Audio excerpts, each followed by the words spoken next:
following is a production of DallasCowboys.com and the Dallas Cowboys Football Club. How about them Cowboys? Yeah, go Cowboys! This is Mick Shots. Streaming live on DallasCowboys.com and the official Dallas Cowboys app. Now, here are Bill Jones, Everson Walls, and Mickey Spagnola. And here we are for another edition of Mick Shots. I got my cue from Mickey right there. Good to join What's going us. on with my headset there? He's still not here, Spaz. Right, he's gone. He's still gone from yesterday. And here we are, Everson Walls and Mickey Spagnola. Oh, and Bill, too. What happened to my headset? Volume All right. wasn't up. Something was going on They with turned it. him down. All right, and we are inside the SWBC Yes. podcast studio. It is a Wednesday here, and it is Washington week. It's officially Washington week because Washington finally played its game last night, and now we know exactly what is at stake on Sunday night when the football team comes here to play What is your at stake? Dallas Cowboys. I almost text Everson at halftime because it was 10-10. 10-10. And then I realized I had started. I thought the game started at 7, so I started watching it an hour behind. And I said, "No, I better not do that because he might say, 'What do you mean a tie game?'" How come you're going to text Everson and not me? Well, you weren't, here yesterday. Yeah, but I'm the one who said that if the Cowboys tie. yeah. What have you done for me lately, Bill? That's how it goes, brother. That's how it goes. That's life. Because we talked about it yesterday. Oh, okay. The improbability of a tie, and then it was 10-10 at halftime. But Everson texted me yesterday at 1:30. Seeing if you were going to be here? No. Tell him, Bill. Tell him, Bill. You have my permission. Yeah, you have my permission. Let me find Let me it. get my phone Let me out. find it I here. think I erased mine. Let me see here. All right. Everson texted me and said, believe it or not, at 1:31 yesterday, believe it or not, Spags forgot you weren't coming in. And you know the funny part? In my notes right here, it says, Bill gone on Tuesday. And then I said, actually, I do Actually, believe I it. do. Yes, I do believe it. That's the response. Actually, I do. And that was so funny because, Right I mean. there in my notes. That's crazy, man. And so he's sitting here. Spags goes, "Oh, that's right." And I didn't get anyone to replace him. Like, okay, thanks, Spags. You ready to do some reads? Yeah, thanks, Spags. I'm ready to do some reads. No one wanted to replace Bill. Ah, that's All what right. it was. Man. Okay, no one wanted to work with Everson. That's what it was. I got another one I wanted to go to. There's a tweet I got. Did you see the tweet? I got to find exactly. Oh, the guy goes, "You really like Everson?" And he goes, "Yeah. Cubby's cool." All right, Mickey, bring us up to date on what's going on. While you're looking for that. find this tweet. So, since we started with Philadelphia beating the Washington Boy, did team, they beat him. Yeah. Man. Well, it was 10-10 at halftime. Yeah, but I was very surprised that your boy, I know it's not your boy, Bill, but even though he was a Jalen. Sooner quarterback, you got to accept him. He is your guy. He's part of the Sooner family. And he played his butt off last night. The second half. He's like half to half, game That's to game. crazy, man. Why couldn't he do that the first part? I don't know. Or at Oklahoma. Or, yeah, He won't forgive him. He won't forgive him. He got him to the championship, but he won't forgive him for losing. But no. And not only that, but they ran for 238 yards. So why couldn't we do that? Well, we better do it on Sunday. We should better, and that's my point. Why couldn't we do that? I mean, that's they didn't have like Jim Brown running the ball, did they?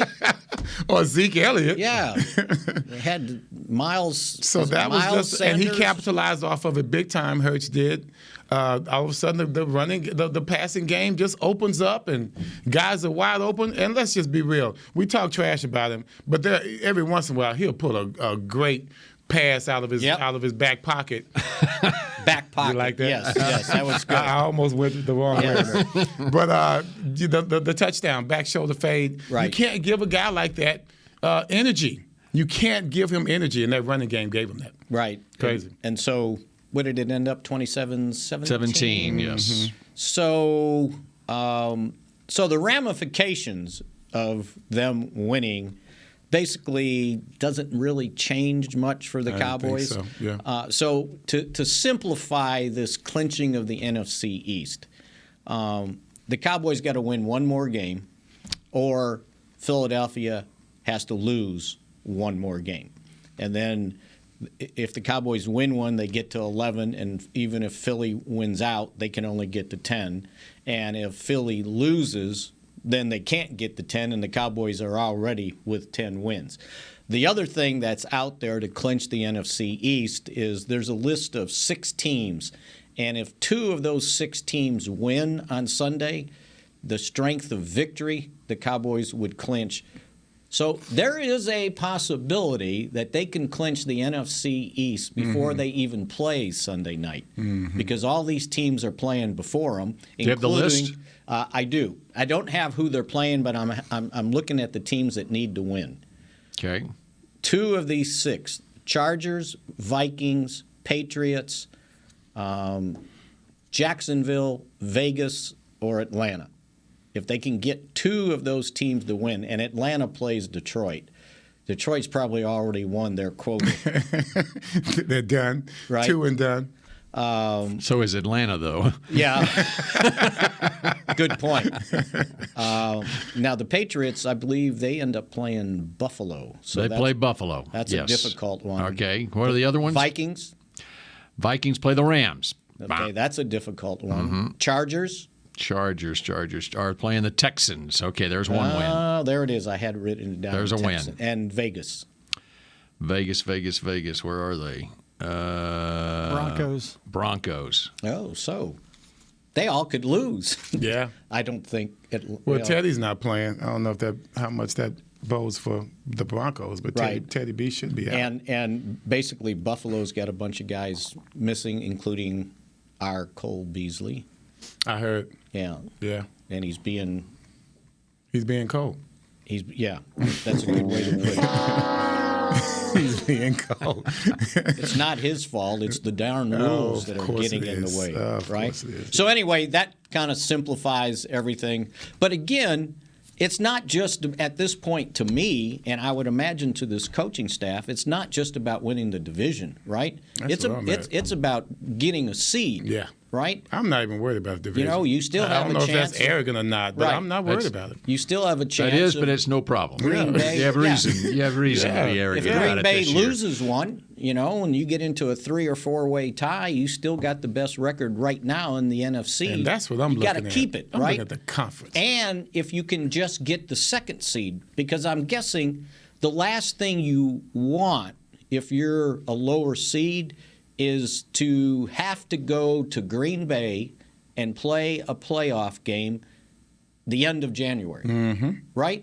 And put it off as long as you can. If it's the NFC title game, then fine. Yeah. That's what you got to do. But don't have to play them in the 2nd round. Well, we pray for global warming. Right? That's what we'll do. Yeah, you have to maybe double up your prayers. No, that way Green Bay might be sunshine and 50 degrees. Because what's the NFC title game will be the last weekend in January? Mm-hmm. Yes. So there's 2 weeks between that and the Super Bowl right now. Yep. Right. Yeah. Right now. That's a very good point. Excellent point. So yeah. All right. This is from Shermo, Big Cat 02 on Twitter. He tweeted at me, "I've only just started watching the Mick Shots pod, but I gotta say, your genuine affection for Everson Walls really shines through." Can you see it in my heart? Can you see my heart? Genuine affection. Genuine affection for Everson Walls. So does it look really like I don't like him? Or No. What I'm thinking is, we're always ganging up on Spag, so that's why. The way I take this is, at least my genuine affection for Mickey does not shine through. Yeah, they're like, he must not like. Walls. That's what it is. I don't not like him. Somebody's got to be a punching bag. That's right, baby. You're a good size. All right, so I noticed a football team on the football field outdoors here at the start of the day, and it wasn't the Washington football team out there. It was a light practice going on, so he's still trying to make sure that he doesn't wear them out too soon. They'll go pads tomorrow. The last pad day for the year? I think they've got one more after. Jeez. If he uses one tomorrow, then he's got one more. There is a scheduled longer practice tomorrow, yes, so absolutely. That's possible. Ooh, they might go 10 more minutes. So give me a break. we saw Tyron. He was doing rehab today. So at points in that rehab, he was moving pretty well. But he still got that bone spur is not going to dissolve on its own, right? So. They're just trying to manage it. I saw Pollard and DeMarcus Lawrence on the cords early, but it's like a walk-through practice, so they looked like they were going to practice. And they started the COVID designated for return for Donovan Wilson, who's missed, I think, the last 4 games. T.J. Vasher, who's been out there working his butt off since the beginning of the season, rehabbing. And how about this? Because I just asked about this. Josh Ball. You remember Josh Ball, Wow. 4th round draft choice? Big fella. Big 6'8" offensive tackle. Yes.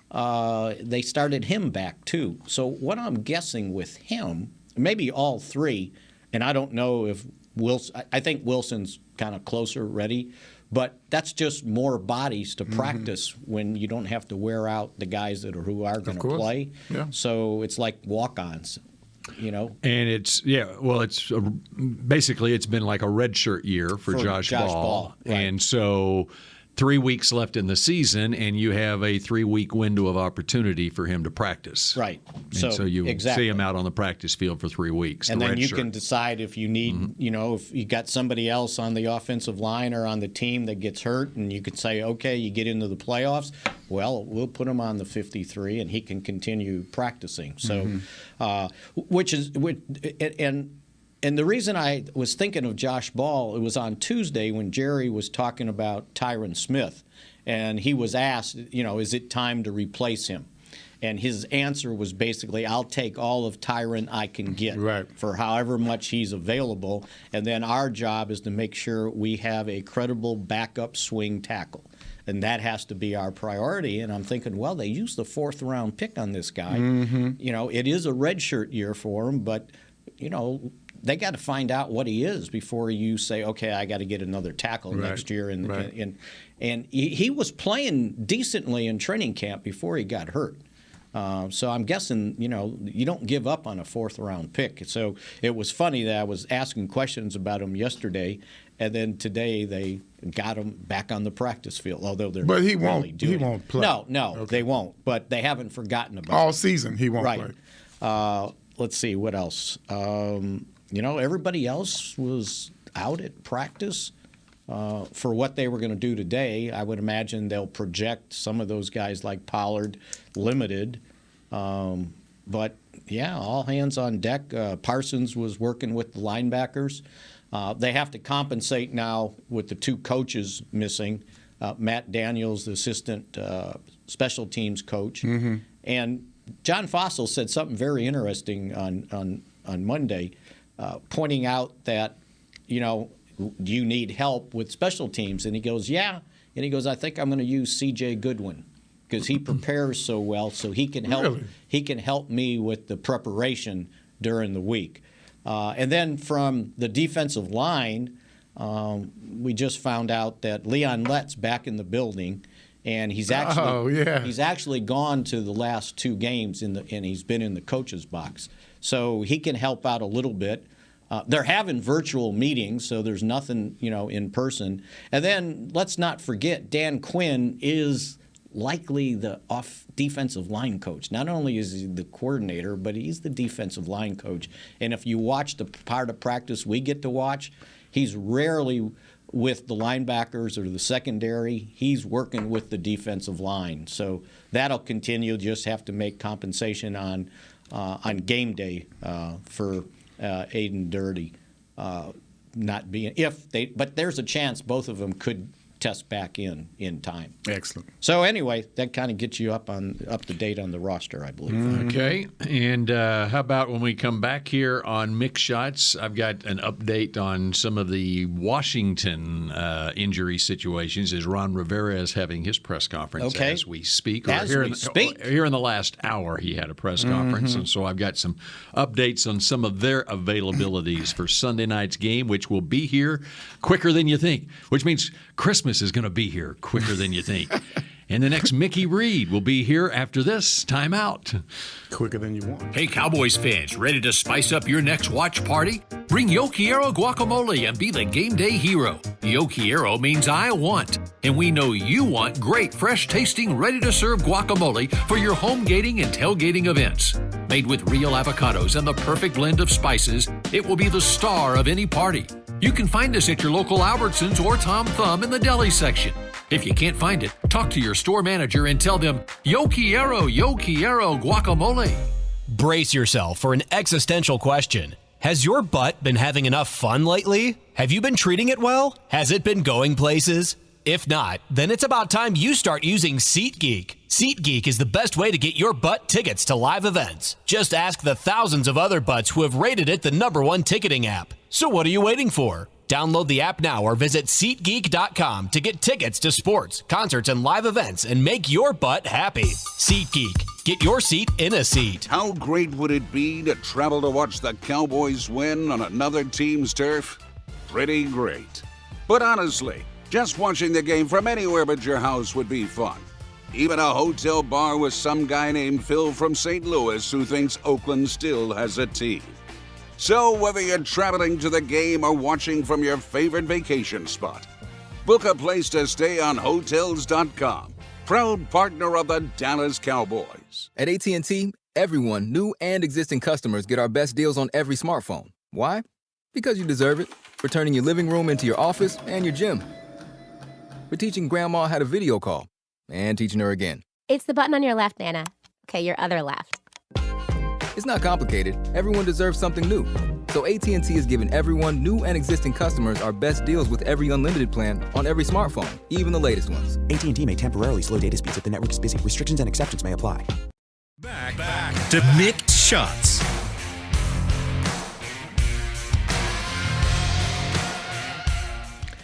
Dak Prescott is the Cowboys nominee for the Walter Payton NFL Man of the Year Award presented by Nationwide, recognizing NFL players for outstanding community service activities off the field and excellence on the field. Help Dak earn a $25,000 donation to his Faith Fight Finish Foundation by voting on Twitter. Tweet hashtag WPMOY Challenge, followed by Prescott.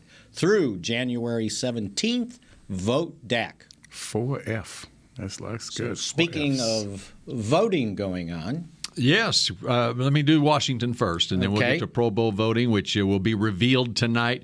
Washington, Ron Rivera had his day after game press conference here within the last hour. And, of course, Washington dealing with numerous COVID issues that you know about, starting at the quarterback position where Garrett Gilbert got the start last night, just 5 days after being signed off the Patriots practice squad.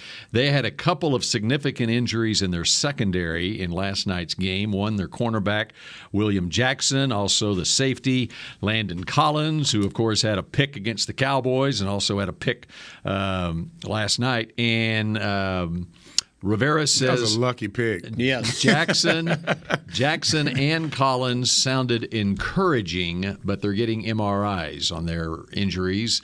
And Jackson's was what they're describing as a sprained Achilles.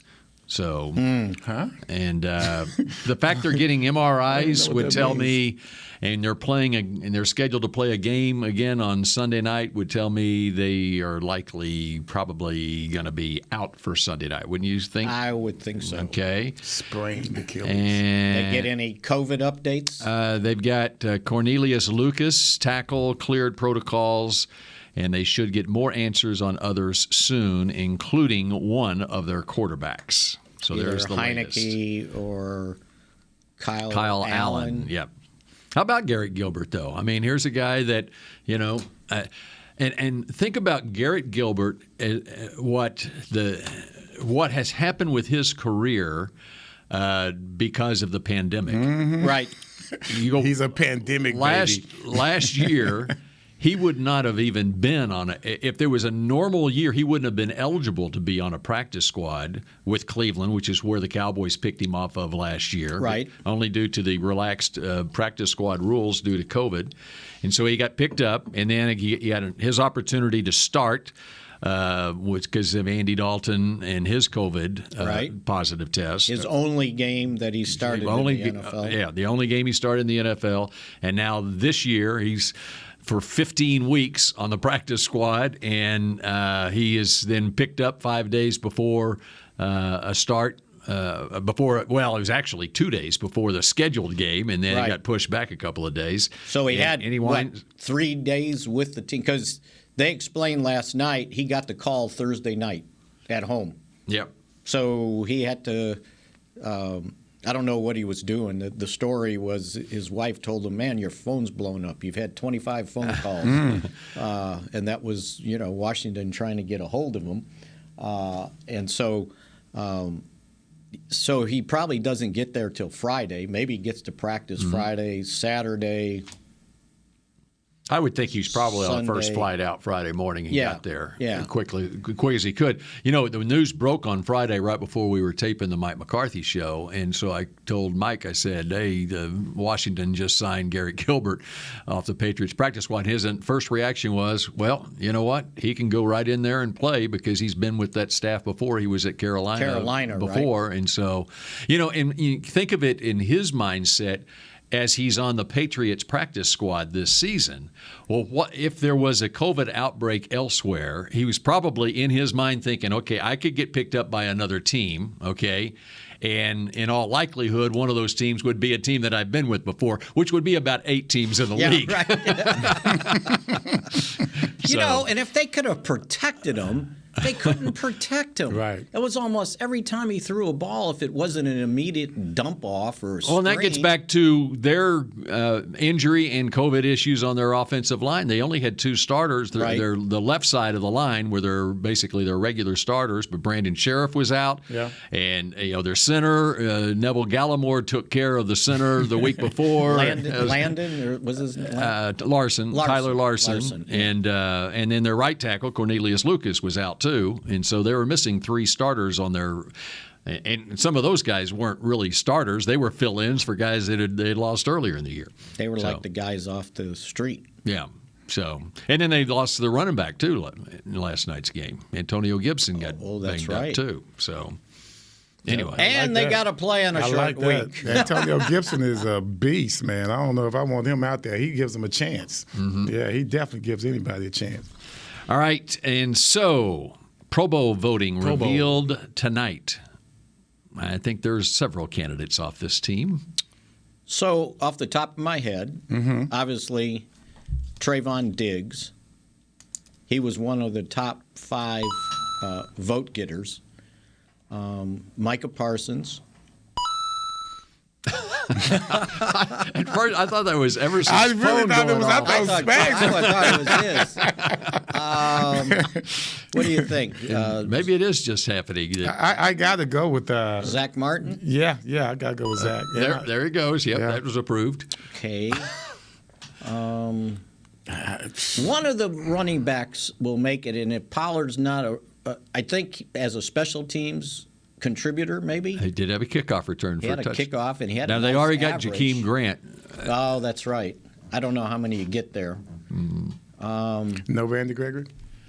I don't know if he played enough. How many games did he miss? 3? He missed the opener, and then he missed 4, I think. 4 games. And DeMarcus Lawrence hadn't played enough. He missed a lot. Yeah. Right? Yeah. So did I say Micah Parsons? Yeah, yes, you did. I did. If you hadn't, we would have. I'm pretty sure. You know who should have an opportunity? I don't know if people will recognize it. Is Jaron Kearse? Mm-hmm. He's had a heck of a year. That's a very good one. Yeah, that's a very good one. But no ding from Chris. And here's one that might. This one might sneak up if the people like the coaches and players are voting. And I just want to make sure I get this right. Brian Anger.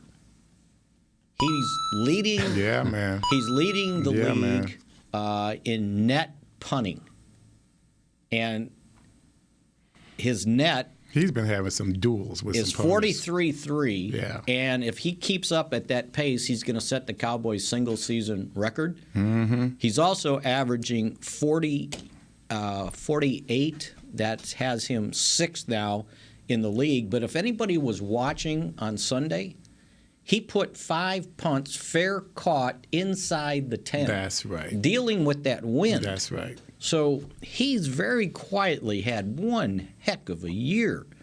And you know, do they calculate like return yardage or anything as far as I don't. Well, that's the part effectiveness. That's part of net. Okay. That's part of the net. Okay. And it's like Fossil was saying, we don't care about gross punting. We worry about net. That's right. And we worry about how much is returned. Mm-hmm. So it looks like return yards for him is 154. And I'm just looking real quickly here for guys that had like 50 or more punts, and it's not in order. I just got to scan it, but it doesn't look like anybody's had less than 154 with that many punts. So yeah, I think you got to consider him. Okay, who are your 3 NFC quarterbacks? Quarterbacks. Well, it's going to be Rodgers. Probably Stafford. I think so. Brady. Have you considered Brady? Yeah. But Brady's down here with Dak. I was just looking at their rating points. Okay, if you look at passing yards. But Brady has more passing yards. Mm-hmm. Yeah, and more touchdowns too, if I'm not mistaken. Or does Mahomes have touchdowns? He has more touchdowns too. But we're talking NFC. Yeah, Brady's got 4,348 yards passing, 36 touchdowns, 11 interceptions. How many touchdowns? 36. You think he might make it? I think he might make it. If there's 3. And I'm trying to think if there's anybody else has played. So you have Brady, Rodgers, and Stafford as the. And who knows? They might have voted for Kyler Murray. And then let's just to be fair, Kirk Cousins has been balling. He really has. What was the stat the other night? He had great 2 or more touchdown passes in like 8 straight weeks or something like that. He's been balling, guys. I'm sorry. As long as he doesn't play at night. Yeah. 29. And actually, Garoppolo has been playing doing well. Mm-hmm. Cousins has 29 touchdown passes, 6 interceptions. That's not bad at all. Not at all. And Garoppolo's at 18 and 8 interceptions. Rodgers has only thrown 3 interceptions. Yes, sir. You have Dak's. Dak is 25 touchdowns, 10 interceptions. Not bad. His quarterback rating now is 98.1. I think it topped out at 115. What NFC quarterbacks, the rating, what are the top 5? NFC, Rodgers, Stafford, Murray, Cousins, Garoppolo, Brady, and Wilson, and then Dak. Okay. That's their quarterback rating. Mm-hmm. I was just trying to see the touchdowns. So I said Rodgers got 30, Stafford's got 35, Brady's got 36, Cousins 29, and then Dak with 25. I don't think he'll make it. I don't think he will. And I don't know. I think they're looking for excuses all the time anyway. To anyone with a star on their helmet, I think that. I know the one I was going to bring up. What about Schultz? I was just wondering that myself. NFC, as a tight end, they've got him. I'll make sure they don't have targets here before I read receptions. He's tied 98 receptions. He's tied for 16th with 61 catches. Amongst tight ends? No, overall in the NFC. Okay, so just hang on. Let me look for tight ends. He's got to look. Kittle has 63. Okay. That's the only tight end. And Schultz has how many? 61. 61. Kittle has 63 with 6 touchdowns, and he's got 61 with 5 touchdowns. How many yards for both of them? 651 for Schultz, and Kittle 850. What happened to Pitts? Well, he's a rookie. 19th, 58 catches, 847 yards, 1 touchdown. That's all? Schultz is right in there. So he's kind of in there if they look at stats, right? I think they'll look at the thing about the Cowboys offense. They always want to make excuses for the system itself. Well, the system. That's why Dak is doing this, and that's why Schultz is catching all these passes because of the system. So that's what they're going to base it on. And there's only 2 non-wide receivers ahead of him in receptions. Leonard Fournette has 69, and then Kittle with 63. And then Schultz. Fournette had that many. That's a lot. Oh, they dump the ball off to him a lot. Yeah, that'll help your QB rating, huh, Brady? Mm-hmm. So, I don't know. And he's been productive in big games. It's not like he's got padded catches. And they are going to play the game this year? In Vegas. They are playing it. Yeah. There is. Okay. So there will be alternates getting in, too. That's true. Yeah. So. Yeah, maybe Zeke makes it as an alternate. I mean, it's not bad. The door gets wide open for running backs, wide receivers. Wide receivers. I mean, and you name it. You know what? And somebody was telling me about votes, and a lot of time, we talked about it. I don't know if it was here yesterday or the day before. The Cowboys. That was yesterday. That was yesterday. About how we voted. The fans had the Cowboy fans, because you had to register like which team or whatever. The Cowboys fans had the second most votes. Behind the Chiefs. I believe that's what it was. Yeah. Let me throw this out there on wide receivers. I'm just looking through the list of wide receivers. I'm just going by receptions here. Cooper Kupp. I'm just okay. So NFC wide receivers. Mm-hmm. Cooper Kupp has 122 receptions, 14 touchdowns. Okay, all right. Chris Godwin, who's now hurt, 98 catches, 5 touchdowns. That's 2. Devontae Adams is third, 96 catches, 8 touchdowns. Justin Jefferson is fourth with 89 catches, 9 touchdowns. And then the next NFC guy is DJ Moore at 78 catches, 4 touchdowns. That's 5th. And then 6th is CD at 70 catches and 6 touchdowns. So CD's not far off. No. When you just look at NFC. Yeah, there's a lot of AFC guys. CD is 17th in the league in receptions with 70. And so he's 6th among NFC, so you got 11 AFC wide receivers in there. Or just receivers, tight ends in there. And know who had a lot of votes for center? Biotish. He did. Yeah. Did he? I think he might have been the leading vote getter. I don't know if he finished there, but he was leading. He was up there, yeah. That's crazy. What team does he play for? Dallas Cowboys. America's team. And who does a lot of voting? America's fans. There you go. All right, we're back with more Mick Shots in just a moment. That's crazy. The Medal of Honor is our country's highest military award for valor in combat. More than 40 million individuals have served in the armed forces since the Civil War. Fewer than 4,000 have received the Medal of Honor. The National Medal of Honor Museum will be a place to preserve these legacies and inspire America. It's being built right next door to the Dallas Cowboys in Texas. Help us honor our country's greatest heroes. Learn more and get involved at mohmuseum.org. Want to use what the pros use? How about the official men's skincare brand of the Dallas Cowboys, Jack Black? Right now you can get the Jack Black Starter, a curated collection of Cowboys locker room favorites for just $10 with free shipping. The starter includes 4 Jack Black skincare favorites plus a full-sized intense therapy lip balm. Go to getjackblack.com/Cowboys and use the code word TEAMJB. That's getjackblack.com/Cowboys. The Jack Black Starter, $10, free shipping. the Cowboys way, where 16 Hall of Famers and 5 championships shows us what success looks like. Where turkey is always the second best part of Thanksgiving Day. Where we are all defined by one single thing, the star. Where we as fans know it's our job to keep the tradition going. Bank of America is proud to be the official bank of the Dallas Cowboys and to support the quest of living life the Cowboys way. Copyright 2020, Bank of America Corporation.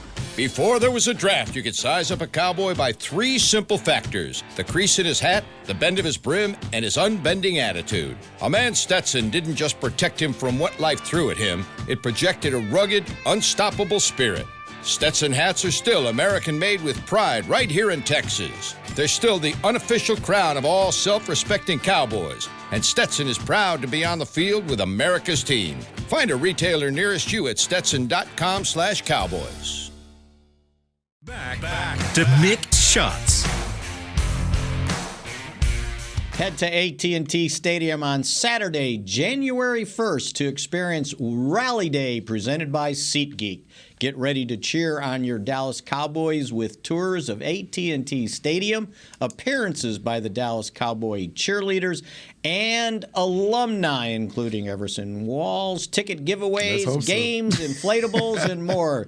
Get excited for game day. Visit attstadium.com/rallydays for tickets and more information. And the breaking news within the last hour, not in the NFL, but college football, Texas A&M is pulled out of the Gator Bowl due to COVID issues and injury issues on their team. Why is he smiling when he's Gator reading Bowl? this? Gator Bowl is he's so what's the word? I'm cheeky. That's Bill, man. Gator Bowl is scheduled for New Year's Eve. Not the important game on New Year's Eve. There's a couple. One of them at AT&T Stadium. Yeah. Might trump it. It might, yes. It's game day, by the way, here. Missouri Army. Oh, Lord. That's why he's cheeky. You're going. It's all game right, day. Wake Forest is Texas A&M's opponent in the Gator Bowl, and Wake Forest is now looking for an opponent. Mm-hmm. Would you be in favor as a Missouri grad if Mizzou can beat Army, which is highly in question tonight in Fort Worth? If Mizzou is able to win that game, they're 6.5-point favorites. Would you be in favor of Mizzou then moving on to the next round of the playoffs next week at the Gator Bowl against Wake Forest? We're done. That could improve your rankings in the top. That's another week of practice. Well, are you guys in the top 25? Top 25? I think. What's your record? 6-6. You got in a bowl game? All you need is 6. Army needed an opponent. North Texas got in. You're making fun of North Texas? I would never do that. They're 6-6. They're playing tomorrow night in the Frisco Football Freedom Classic. Something. This is the Frisco in Bowl. the Armed Forces Bowl. Mm-hmm. Yes. At TCU. How's your run defense? Not good enough to stop what's coming at them. You ain't lying. But you guys are well, you play in the SEC, you ought to have a decent run defense, right? No. What's the over-under of passes by Army in that game? Yeah, right? Beautiful day for football. It starts at 7. We might be done by 8:30. That's probably right. You're going? Yeah, Brad and I are. Brad all right. Why is Brad going? He's calling the game, and Mickey's going to be a spotter. He's a Missouri alum. Is he? Yeah. I didn't know Brad was a Missouri alum. Oh, yeah. That's cool. All the good journalists came out of Missouri. I don't know about that. I do. You do. Yes. You did. You did. For a preview. Jeez. And unfortunately, Missouri's running back opted out. Oh, yeah. Beatty. Who? Beatty. Who? The guy that was leading the SEC in rushing at one point in the season. Okay. Yeah. The first game. After the entire season. Entire season. Look the guy up. They played Vandy the first game. Look the guy up. What's the coach's name? Who? Drink? Drink? Yeah. Wow. That's the Missouri. Drinkowitz. Oh, Drinkowitz. Okay. Yeah. No, okay. there's D. I was going to say. That's Coach it. Drink. You don't know Coach Drink? No, I don't know about Come Coach Drink. No, Coach Drink. You Drink. You should know your SEC. Are you happy you went to the SEC? Yes. Were they the SEC? Because if they were in, were they in the SEC when he was there? No. The Big 8. Big 8. That's Big right. 8, I used to like you guys in the Big 8. Yeah. Y'all were good. Uh-huh. Yeah. Cordell Stewart, right? They made it to the SEC championship game early on. Colorado. Oh, my bad. Never mind. What? You They made played it. in two SEC your quarterback title games. number 15, right? Was that Phil Bradley. Phil Bradley. That's right. Uh-huh. I used to like Missouri. Mm-hmm. Poor guy had to play as a freshman. Pete Woods was the senior starter, got hurt. This was the first year I covered him for the Columbia Tribune. Got hurt in the first game, and he became the first black starting quarterback for the University of Missouri. I remember Great baseball player, too. And then- Yes, he to the was. big leagues. I And then remember he that as ended well. up playing for Seattle. Mm-hmm. The Mariners. There was somebody else he went to, Baltimore. But Center fielder? Left field. Okay. And I remember when he was coming out, it was like, well, he can't hit home runs. He doesn't have any power. I said, yeah, but he can hit for 300. Mm-hmm. And he did, especially when he was with Baltimore. Is he from the Missouri area? He grew up in southwest Illinois. Same thing. Where? That's Missouri. I think it was where Western Illinois University, not Charleston. I can't remember. Okay, well, moving on. Let's move on to the. You need your Missouri history. It's game day. I wanted to see about the interceptions. I mean, let's call out the interceptions for the Pro Bowlers or potential Pro Bowlers. Oh. You're just moving on from my DBs. Oh, that's right. You wanted to talk about it. You wanted to talk about it. What were you going to talk about? No, whatever it is, I don't want to hear it.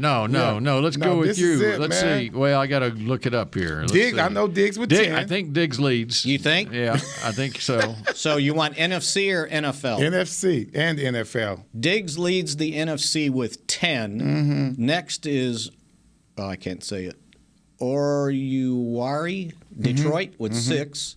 Wow, a piston with a piston, a lion with with 6 picks. Did Diggs just grow up to be cornerbacks? Because the third guy is Diggs, Seattle, with 5. Quandre, and I was Texas wondering if Longhorn. they're not right. I was like, no, yeah, okay. No. I was like, okay, I was joking. no, this can't be. Well, no, I even thought that last night. I thought maybe McKinney is next with 5, and then Murphy. There's no one close. Xavier McKinney is safety. Yes, and then Murphy, Arizona, 4. And then, by the way, tied for 6th with 3 is Jordan Lewis and Anthony Brown. Wow, Anthony Brown, your boy. So, What about AFC? So I'll do NFL. Diggs is first. Jackson, New England with 7. Yeah. And then 6 with Oyuwari. Mm-hmm. And then Poyer, Simmons, Diggs, Byard, and No Davis. McKinney with 5. No Davis Howard. Is it Davis Howard? Did I say his name right? From the Dolphins. Because he led it last year, if I'm not mistaken. Oh, Howard. Howard. He's 9th with 4. So here's what I was thinking, because I was joking to myself last night. And I was like, okay, if Diggs gets his 12th or 11th interception or whatever in 17 games, I'm thinking, well, it should be an asterisk, right? Right. Because it's 17 games. If he does it on his 17th game. If he gets it in 16, if he gets it in 16, it's cool. We're good. Then I started thinking, okay, well, when I got mine, I beat Mel against Philly. And Mel's was in 14 games. Let me get there. Shut up, Dag nabbit. I'm getting there. So, okay, I got mine in week 15 against Philadelphia because week 16 we played in New Jersey, freaking 13 degrees wind chill. I'll never forget that. All right. And they end up making to the playoffs. So I guess I should have an asterisk as well. Because you played one more. I played one more. Well, one more, because 2 more games. But I only got it one in more 15. Exactly. Yeah. So it all goes back to Mel Renfro. Asterisk. 1969. Right. 14 games, 10 picks. And ain't nobody throwing the ball Mm-hmm. I Right? mean, ain't nobody throwing the ball, and this guy gets 10 picks in 1969, I believe it was. I just said all that just to give him props. No one mentions his name. Somebody's going to yell Joe Namath, and Joe Namath's numbers in '69 were pretty pedestrian too. By the way, compared to what Diggs is facing, and even compared to what I was facing when I played Dorsett, Riggs, Riggins, Payton. Those guys, Billy Sims, those guys were the stars. George Rogers, they were the stars. So we weren't passing the ball much back then either. But if you look at Mel Renfro, 1969, 14 games, 10 picks. That is pretty doggone impressive. So I said that to say that. And also, right now, 31 picks, right? 31, is it turnovers or 31 interceptions? 31 takeaways, 23 interceptions for the Cowboys. Oh, they can't catch us. No. They can't catch us. No. Because we had 37 picks alone in 1981. In 85, there were like 50-something takeaways. Yeah. See, I only looked at interceptions. And I didn't even look at just turnovers themselves, takeaways themselves. So, yeah, that 37 in 1981, that's going to be tough to beat. Would you like Joe Namath's numbers from 1969? I would love them. Okay. In 14-game season, they went 10-4. His completion percentage, what do you think it was? I bet it was about 56%. Try 51%. Okay. He threw for 2,734 yards. He had 19 We can do that in half. 19 touchdowns and 10 interceptions. Try 17 interceptions. Oh, my God. The great Joe Namath. And he's in the Hall of Fame. That's a different era. Dude, you could look at Greasy's numbers and still be a little bit surprised at how much they hold him. And he got in the Hall of Fame because he won one game. One game. The Super Bowl, the first one for the AFL. That's it. Well, Greasy's numbers aren't calling up. For some reason, there's a Wi-Fi issue, apparently. Yeah, they're trying to. They can't go that low. they're too benign. I can't get it. That's crazy. They can't touch Bart Starr, though. But that's my thing, though. Mel Renfro, when you just think about that year, I mean, Tom Landry was just in heaven. Having a guy like that and being a fellow DB, I'm sure Tom and if I'm not mistaken, Adderley was there at that time. Had he come yet in '69? Maybe 70. Because it was with the Super Bowl team. Yeah. Would you like to end with a quote from Michael Parsons, who met with the media as we Sure, why not? Let's close it out. Michael Parsons on getting after quarterbacks with DeMarcus Lawrence, Randy Gregory, Neville Gallimore, etc. Quote, "We're a lion pack now. There is no more lone lion. It's the pride now. Everybody has got to get a piece of the gazelle." I love this guy, man. So oh my God! I finished my Mick Shots column with the last word. When we get done, I need to write that down. Man, that's pretty good, bro. Right? That's pretty good. Bro. I can't find anything. That's better pretty than good, that. bro. It's like he's got something every week. This is stuff that just.